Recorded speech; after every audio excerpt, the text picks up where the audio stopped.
Hello friends, welcome back to our channel. State এবং central এক্সামে এই ম্যাথটি কিন্তু বারংবার আসে, সেজন্য ম্যাথটি সহজে এবং কম সময়ে সলভ করবে কি করে সেটার একটা ট্রিক নিয়ে কিন্তু আমি চলে এসেছি। তো দেখো, প্রত্যেকটাতে কিন্তু আছে 2⁻20। আমাদের প্রথম কাজ হচ্ছে এটাকে কমন নেওয়া। দেখো, এটাকে কমন নিলে আমাদের কিন্তু প্রত্যেকটা সংখ্যা থেকে 1+1+1+1 কিন্তু পড়ে থাকছে, তো সেটাকে আমরা কিন্তু লিখে নিলাম।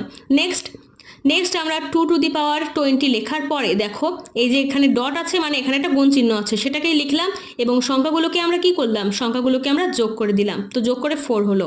নেক্সট 2⁻20 লেখার পর আমরা এটাকেই ভাঙিয়ে 2⁻2 লিখব এবং নেক্সট আমরা কি করব, এখান থেকে আবার 2কে কমন নেব, আর গুণ চিহ্ন থাকলে ওপরে দুটো পাওয়ার কিন্তু যোগ হয়ে যায়, তো আমরা 20+2 করব। এখান থেকে আমাদের অ্যান্সারটা হবে 2⁻22। তো অঙ্কটা কেমন লাগলো জানাও।